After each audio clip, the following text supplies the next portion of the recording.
오늘 설교 본문은 우리가 잘 알고 있고 그리고 교리적으로도 어렵지 않은 쉬운 본문입니다. 그래서 오늘 설교를 들으실 때 머리는 아주 편하게 들으실 수 있습니다. 어렵지 않아요. 하지만 마음과 행동은 쉽지 않을 수가 있습니다. 그래서 오늘 설교를 들으실 때 머리는 가볍게, 마음은 진중하게 그런 마음으로 들으셨으면 좋겠습니다. 여러분, 저에게는 시온이라는 아들과 예린이라는 딸이 있습니다. 다들 알고 계시죠? 제 생각에는 시온이와 예린이는 저보다 엄마를 더 많이 좋아하는 것 같습니다. 다 여러 가지 이유가 있겠죠. 제 탓입니다. 저는 이 아이들의 감정을 인정하고 존중합니다. 시온이는 대놓고 아빠보다 엄마가 좋다라고 제 앞에서 당당히 얘기합니다. 웃으면서 얘기합니다. 그걸 듣고 예린이는 엄마보다 아빠가 더 좋다라고 이렇게 말은 해줍니다. 고맙죠. 하지만 예린이의 행동을 보면 그 말이 저를 위로하고자 하는 딸의 속 깊은 말이구나라는 생각이 듭니다. 긍정적인 마인드로 보면 예린이는 아빠와 엄마를 좋아하는 정도가 서로 비슷한 것 같습니다. 그래서 다행입니다. 그리고 또 희망적인 내용도 있습니다. 제 입장에서 희망적인 내용이 있어요. 시온이와 예린이는 엄마를 더 많이 좋아할 수 있지만 그 대신에 아빠를 조금 더 신뢰하고 있는 것 같습니다. 조금 더 의지를 하고 있는 것 같습니다. 제 착각이 아니길 바랍니다. 저는 왜 아이들이 저를 조금 더 신뢰한다라고 생각을 할까요? 제가 이렇게 생각하는 이유는 이겁니다. 우선 저는 아내보다 더 힘이 셉니다. 그 점들을 아이들은 알고 있습니다. 제가 가끔씩 아이들 목말을 태워주기도 하고, 그리고 잘 안 열리는 음료수 뚜껑을 힘으로 열어주기도 하고, 또 가끔씩 팔굽혀펴기를 할 때 예린이를 등에 태워주기도 합니다. 아이들은 아빠가 힘으로 뭔가를 해주면 의외로 굉장히 좋아합니다. 그리고 제가 아이들이 저를 어느 정도 신뢰하고 있다고 생각하는 두 번째 이유가 있습니다. 아이들은 엄마보다 제가 더 부자인 줄 알고 있습니다. 사실은 아니죠. 다행히 제 아내는 아이들이 원하는 것을 사줄 때 보드게임이나 인형이나 또는 레고나 이런 걸 사줄 때 항상 저와 상의를 하려고 하고, 그리고 제 의견을 많이 반영해 줍니다. 그걸 옆에서 아이들이 보고 나서 제가 다 사주는 줄 알고 있습니다. 사실은 그게 아닙니다. 우리 가정은 경제권이 통일이 되어 있습니다. 부부는 하나죠. 하나이기 때문에 경제권이 통일이 되어 있어요. 그래서 저는 하나님께 감사드릴 뿐입니다. 아이들이 저를 또 어느 정도 신뢰하고 있다라고 생각하는 이유가 또 하나 더 있습니다. 저는 아이들과 하는 약속은 거의 깨지 않으려고 합니다. 웬만하면 지키려고 해요. 사실 못 지킬 약속을 안 하는 게 사실입니다. 그게 팁입니다. 제가 크게 가진 것도 없는데 약속마저 안 지키면 아이들이 저를 어떻게 생각하겠습니까? 아무튼 저희 아이들은 아빠를 어느 정도는 신뢰를 하고 있습니다. 제가 아이들에게 이 아빠를 신뢰해달라고 간절하게 부탁한 것도 아니고 아이들에게 계속 정신교육을 시킨 것도 아닙니다. 그런데 아이들은 자기 스스로 아빠를 어느 정도는 신뢰를 하고 있습니다. 그러면 사람들이 누군가를 신뢰하거나 믿을 때 어떤 조건일 때 누군가를 믿고 신뢰를 할까요? 이 질문 자체가 조금 난해할 수 있습니다. 그래서 조금 더 쉬운 말로 표현해 보겠습니다. 어떨 때 우리는 누군가를 믿거나 신뢰를 할까요? 이 질문의 답은 어렵기도 하지만 의외로 간단할 수 있습니다. 제가 처음부터 이런 얘기를 꺼낸 이유는 오늘 설교와 관련이 있기 때문입니다. 오늘 설교의 제목은 큰 믿음을 가지려면입니다. 큰 믿음을 가지려면. 저는 지금보다 더 큰 믿음을 갖고 싶습니다. 그리고 여러분들도 마찬가지라고 생각합니다. 그래서 오늘 어떻게 하면 우리가 지금보다 더 큰 믿음을 가질 수 있는지를 오늘 설교 본문을 통해서 한번 알아보고자 합니다. 오늘 설교 본문은 예수님과 한 이방인 여자 사이에서 발생한 사건입니다. 지금 예수님은 두로와 시돈이라는 이방 지역에 와 계십니다. 여기서 갑자기 한 가난한 여자가 예수님께 나옵니다. 그리고 예수님께 이런 부탁을 합니다. 22절 중간쯤입니다. PPT 넘겨주세요.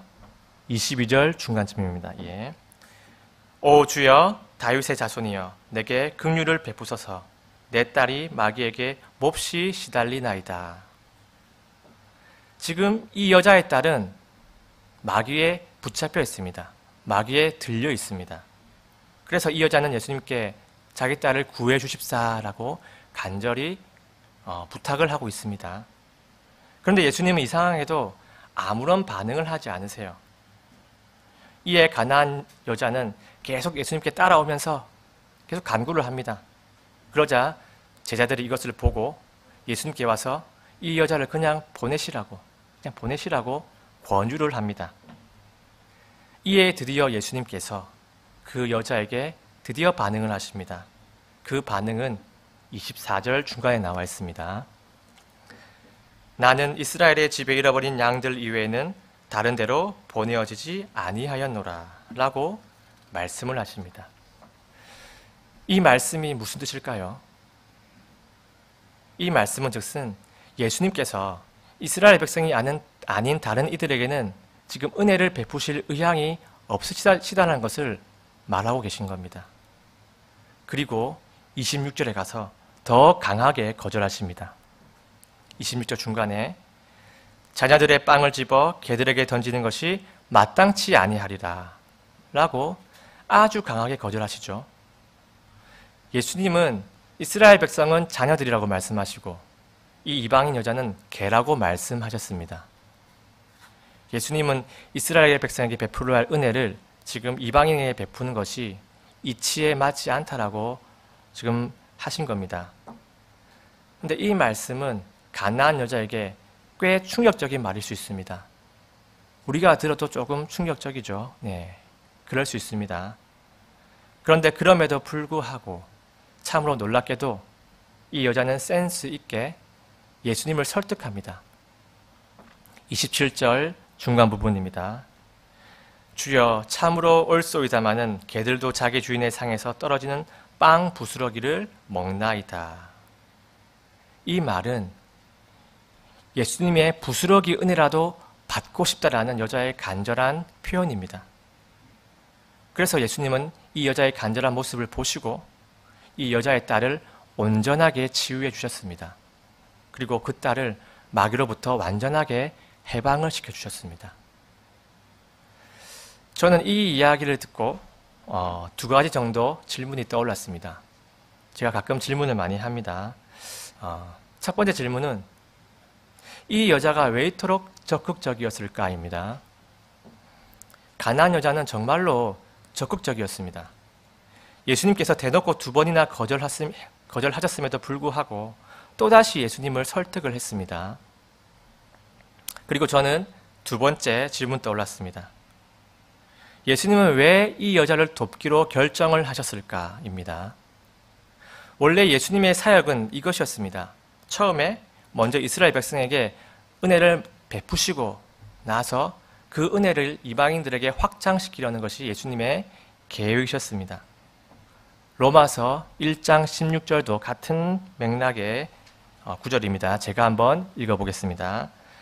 내가 그리스도의 복음을 부끄러워하지 아니하노니 이는 그 복음이 믿는 모든 자를 구원에 이르게 하는 하나님의 권능이기 때문이라.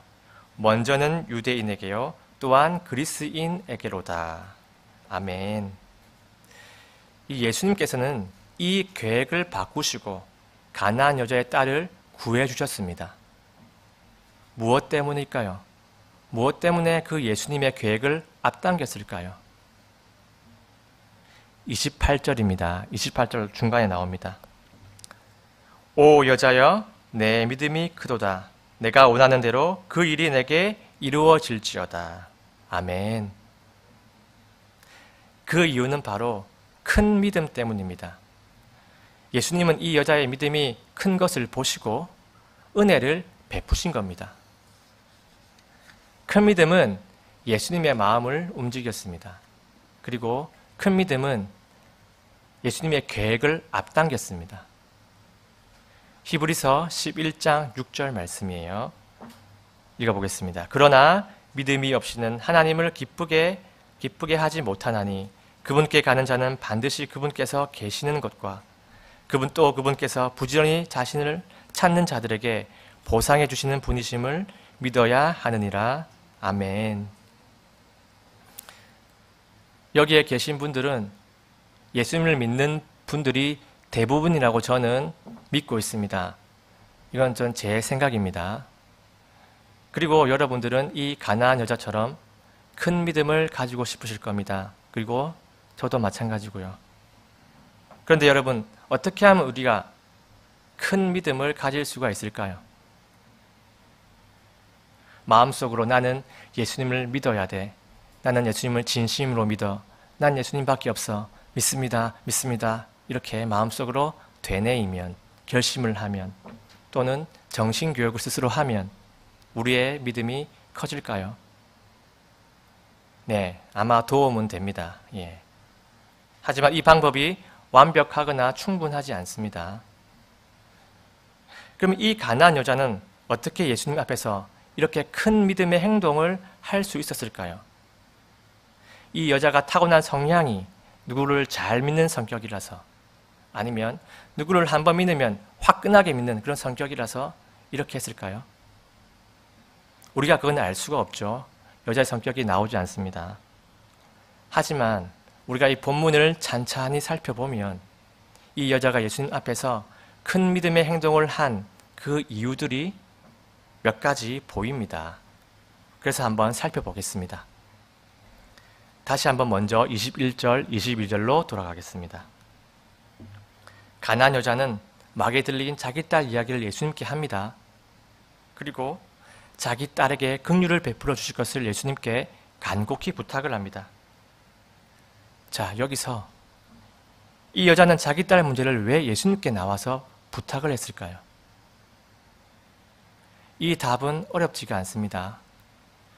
예수님께서 자기 딸을 구해줄 수 있는 분이시라고 알고 있었기 때문입니다. 22절입니다. 22절을 보시면 오 주여 다윗의 자손이여 라고 나옵니다. 다윗의 자손이라는 말이 나오죠. 다윗의 자손은 이스라엘 백성이 구약시대 때부터 이 시대까지 1000년 이상 손꼽아 기다려온 구원자 메시아를 지칭하는 단어입니다. 그래서 이 여자가 예수님께 이 호칭을 썼다는 것은 예수님께서 바로 이스라엘 백성을 구원하시고 이 온 세상을 다스릴 하나님의 아들이시자 메시아 왕이심을 알고 있었다는 겁니다. 이 가나안 여자가 예수님께서 구원자시고 메시아 왕이신 것을 어떻게 알았는지는 알 수가 없습니다. 본문에 안 나와 있죠. 하지만 이 여자는 예수님께서 무엇을 하실 수 있는지를 알고 있었습니다. 그래서 자기 딸 문제로 예수님께 나아온 겁니다. 예전에 예수님께서 막이 들린 이스라엘 백성을 구출해 주셨다라는 이런 소문을 들었을지도 모릅니다. 그런데 중요한 것은 이 가나안 여자가 예수님께서 마귀의 세력을 물리칠 수 있다는 것을 알았다는 겁니다. 그래서 예수님께 간구를 한 겁니다.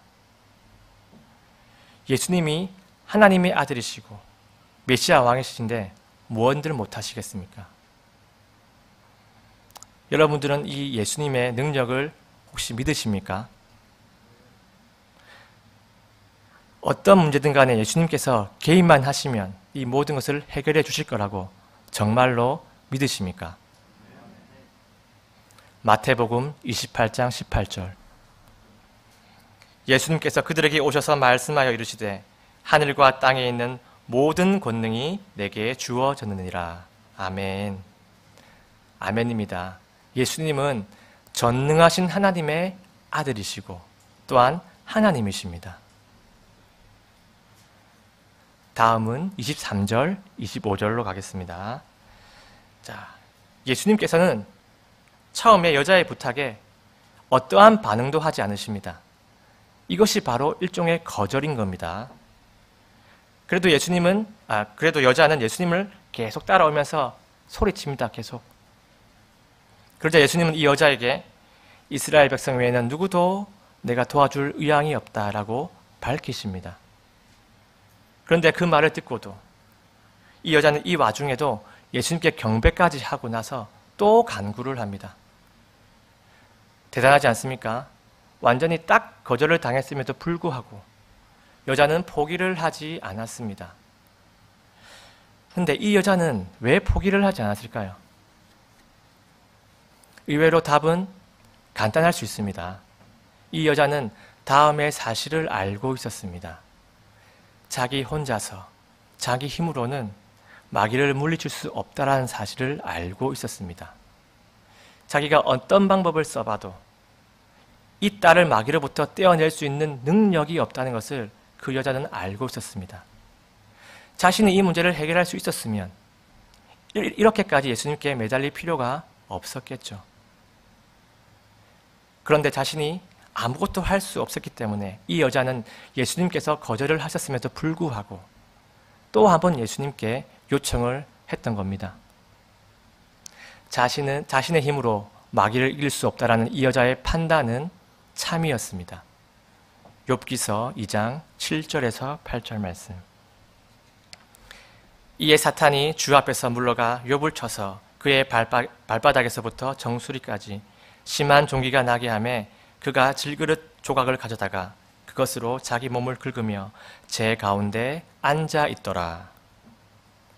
이 욥의 경우를 봐도 맞습니다. 사탄이 마음먹고 우리를 괴롭히면 우리는 그냥 고난을 받을 수밖에 없습니다. 지금 하나님을 빼고 얘기를 하는 겁니다. 우리는 우리 힘으로 사탄을 물리칠 수가 없습니다. 그 마귀의 고난을 그냥 받기에 급급한 그런 존재가 바로 우리 인간의 나약한 모습입니다.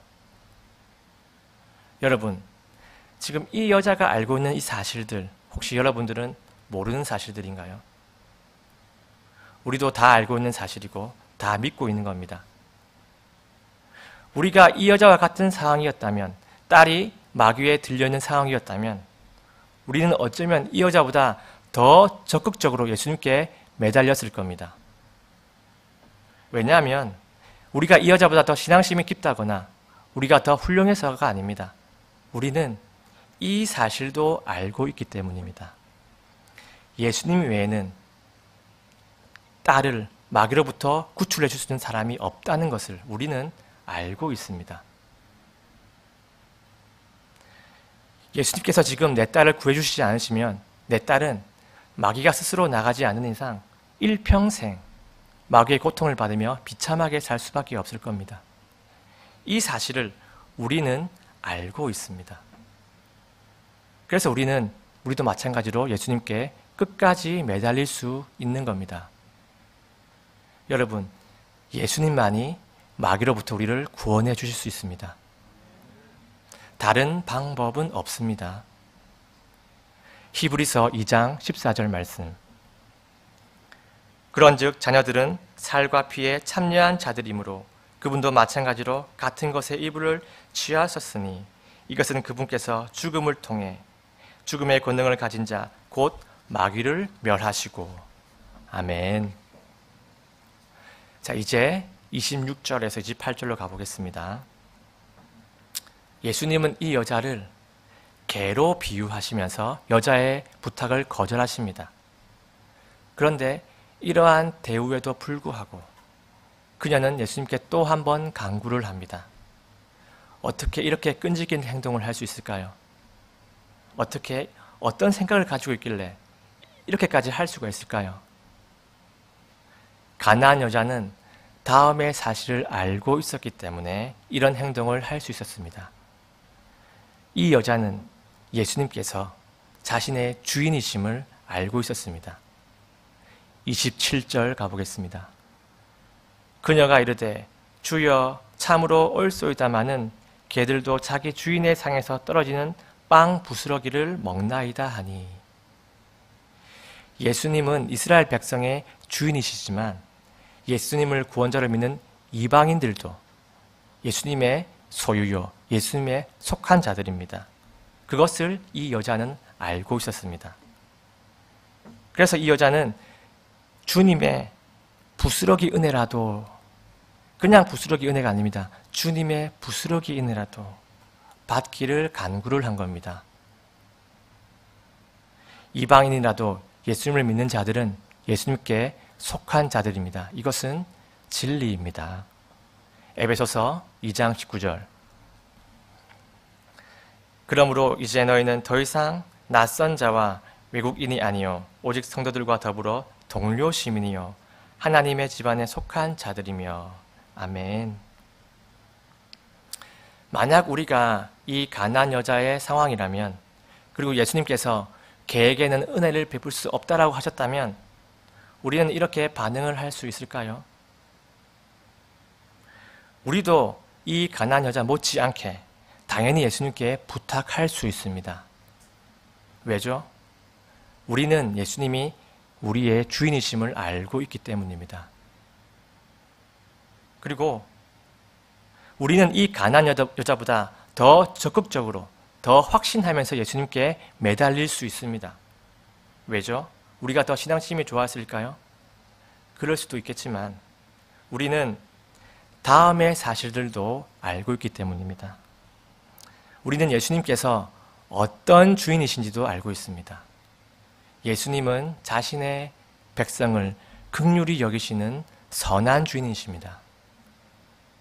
예수님은 자기 백성을 해하거나 멸망케 하는 그런 부탁이 아니라면 어려움 받는 백성들, 그분들에게 반드시 긍휼을 베푸시는 선한 주인이십니다. 요한복음 10장 11절. 나는 선한 목자니라. 선한 목자는 양들을 위해 자기 생명을 주거니와. 아멘. 여러분, 예수님은 어려움에 처한 자기 백성들을 반드시 구해 주십니다. 예수님은 우리를 사탄으로부터 반드시 구원해 주시는 선한 주인이십니다. 우리가 이 예수님에 대해서 이렇게 알고 있다면, 이렇게 믿고 있다면 내 딸을 구해달라는 이런 부탁을 10번도 더 할 수 있는 겁니다. 여러분, 믿음의 크기는 그냥 오는 것이 아닙니다. 믿음의 크기는 그 대상에 대해서 얼마나 알고 있고, 얼마나 이해하고 있고, 그 대상에 대해서 얼마나 경험하고 있는가에 따라서 그대로 따라오는 겁니다. 우리는 예수님에 대해서 얼마만큼 알고 있나요? 얼마만큼 이해하고 있습니까? 얼마만큼 지금 경험을 하고 있습니까? 우리가 구원자이신 예수님을 알아가는데 조금 더 노력하고 힘쓰기를 원합니다. 우리가 매일매일 삶 속에서 말씀으로 예수님을 알아가기를 원합니다. 그리고 우리가 매일매일 기도로 예수님을 경험하기를 원합니다. 우리가 예수님을 더 알게 되고 더 경험하게 되면 우리의 믿음은 저절로 거기에 따라서 커질 수밖에 없습니다. 그리고 그 믿음이 커지면 커질수록 우리에게 준비해 주신, 우리에게 예배된 예수님의 은혜를 우리는 하염없이 충만하게 풍성하게 받을 수 있는 겁니다. 오늘 이 말씀들을 한번 우리에게 적용을 해봤으면 좋겠습니다. 우리가 지금 마귀에 의해서 어떠한 어려움을 겪고 있는 것이 없는지 지금 곰곰이 한번 생각해 봤으면 좋겠습니다. 우리가 지금 마귀의 유혹에 이기지 못해서 빠져있는 죄가 없는지 한번 곰곰이 생각해 봤으면 좋겠습니다. 잘 생각해 보면 우리에게 있을 겁니다.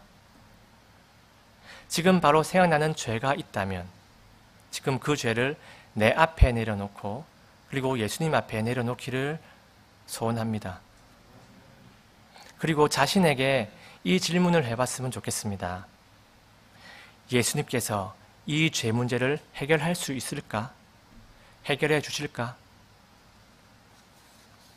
그리고 이 질문에 대해서 스스로 답도 해봤으면 좋겠습니다.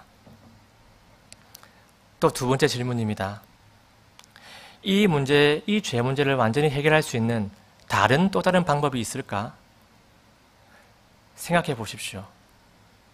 다른 방법들은 우리가 이미 많이 시도해 보지 않았습니까? 그 방법들로 이 문제가 지금 해결이 되어 있습니까? 스스로 답을 해 보았으면 좋겠습니다. 세 번째 질문입니다. 예수님이 이 죄로부터 나를 반드시 구해 주실까? 아니면 예수님께서 외면하실까? 이것도 한번 스스로 답을 해 봤으면 좋겠습니다. 여러분, 우리는 이미 답을 알고 있습니다. 우리가 예수님이 어떤 분인지 알고 있다면 우리는 답을 쉽게 할 수 있습니다. 여러분, 우리가 이 질문에 답을 할 수 있다면 이 답대로 우리가 행동을 그대로 옮기는 것에 조금 더 망설일 이유가 없습니다. 여러분, 지금처럼 마귀 때문에 우리가 힘들어해야 할 이유가 전혀 없습니다. 그렇기 때문에 우리도 이 가나안 여자처럼 솔직하게 적극적으로 예수님께 나아가기를 원합니다. 여러분, 우리가 짓고 있는 죄를 스스로 해결할 수 있는 능력이 없습니다. 해결할 수가 없어요. 지금까지 못했습니다. 하지만 예수님은 무엇이든지 할 수 있는 하나님이십니다. 예수님은 이미 사탄을 이기셨고 사망 권세를 멸하신 만왕의 왕이십니다. 여러분, 근데 이 예수님이 지금 우리의 주인이세요. 이 주인님은 자기 백성을 긍휼히 사랑하시는 선한 주인이십니다. 우리가 지금 이러한 예수님을 알고 있기 때문에 또 믿고 있기 때문에 이제 우리의 문제를 더 이상 추저하지 말고 전적으로 예수님께 의탁을 했으면 좋겠습니다. 우리가 우리의 심각성을 지금 알고 있고 또 이 문제를 예수님께 다 내려놓는다면 그러면 예수님께서 우리가 지금 짓고 있는 죄의 문제 그리고 그뿐만 아니라 우리가 가지고 있는 다른 모든 문제를 예수님께서 반드시 완벽하게 해결해 주실 줄 믿습니다. 오늘 본문 28절 다 같이 읽고 또 믿으면서 마치겠습니다. 이에 예수님께서 다 같이 읽겠습니다. 시작. 이에 예수님께서 그녀에게 응답하여 이르시되 오 여자여 내 믿음이 크도다. 내가 원하는 대로 그 일이 내게 이루어질지어다 하신즉 바로 그 시각부터 그녀의 딸이 온전하게 되니라. 아멘. 다 같이 기도하시겠습니다. 하나님 감사합니다. 죄로 인해 죽을 수밖에 없는 우리를 예수 그리스도를 통해 살려주심에 감사드립니다. 우리를 하나님의 자녀로 삼아주시고 예수님을 우리의 주인으로 삼게 해주심에 감사를 드립니다. 주님, 우리가 예수님 덕분에 구원을 받았지만 이 구원자 예수님에 대해서 알기를 소홀했던 것 같습니다. 우리가 예수님을 경험하고 알아가는데 더 힘쓸 수 있도록 주님께서 도와주시옵소서. 우리가 큰 믿음으로 예수님께 간구하는 그런 용기를 주시옵소서. 우리가 믿음을 가지고 우리의 죄를 고백하고 예수님의 은혜를 구하겠습니다. 예수님의 은혜로 말미암아 매일매일 우리가 치유되고 회복될 수 있도록 주님 역사하여 주시옵소서. 주인 되신 예수님을 신뢰합니다. 감사드립니다. 구원자이신 예수 그리스도 이름으로 기도드립니다. 아멘.